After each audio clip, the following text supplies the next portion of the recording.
Bonjour, Shu Ganabila. Bonjour à tous, je vous remercie déjà de suivre ma chaîne et mes vidéos. Vous êtes de plus en plus nombreux, ça fait plaisir. J'espère qu'ainsi la culture d'Okinawa et de façon plus large la société japonaise seront un peu plus claires pour l'ensemble d'entre vous. Aujourd'hui, je vais parler du nom de ma chaîne. Donc comme vous le savez, comme vous l'avez lu, le nom de ma chaîne donc c'est Chiryu Akunichi Juku. Chiryu Akunichi Juku. Quand on écrit, vous l'avez vu sans doute sur YouTube, ça donne ça. Voilà. Chiryu Akunichi Juku. Alors, pourquoi ce nom? Donc, quand on traduit, ça correspond en fait au cours, c'est-à-dire l'endroit où on dispense du savoir. Le cours, pour connaître les Ryukyu et ainsi mieux saisir le Japon. Donc, on va voir caractère par caractère, qu'est-ce que ça donne. Donc, chi,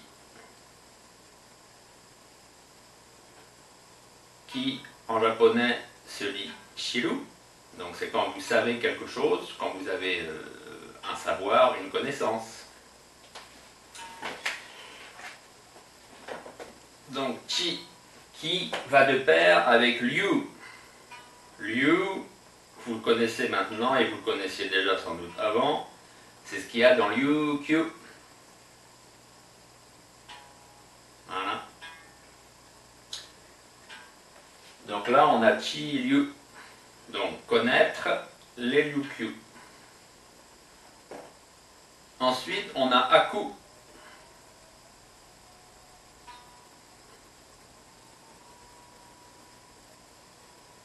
Aku, qui a le sens littéral vraiment de saisir, comme on voit là, ici c'est la main.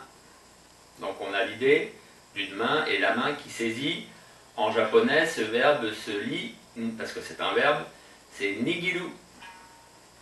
Par exemple, quand vous commandez des sushis au Japon, souvent, on appelle ça des nigiri-sushi, parce que c'est le sushi qui est façonné comme ça. C'est aussi quand vous attrapez les jarres, souvent, les jarres qui sont destinées à être saisies, justement, on appelle ça, c'est les nigirizashi. Les nigirigami, pardon. Nigirigami. Voilà. Et le dernier, c'est nichi. Donc c'est le nichi, le caractère qui sert à écrire nihon ou nippon, on le connaît aussi. Donc là, on a notre composé de 4 caractères en 2 éléments. Et donc le cours, en japonais, c'est juku. Par exemple, vous voyez même certains dojos, au lieu de dire qu'ils sont quelque chose ou quelqu'un dojo, ils s'appellent juku. Ça, c'est le juku, donc. Par exemple, à la fin de l'époque féodale, avant de rentrer dans l'ère moderne, il y avait beaucoup de cours privés où on enseignait aux jeunes samouraïs les différentes sciences, aussi bien les sciences chinoises que les sciences occidentales. Et ça s'appelait le juku. Et depuis, comme je viens de vous le dire, il y a des dojos aussi, enfin des lieux où on s'entraîne, parce qu'il n'y a pas le mot dojo dedans, ça s'appelle juku. Si on reprend, ça nous donne donc Chiryu Akunichi Juku. Chiryu Akunichi Juku.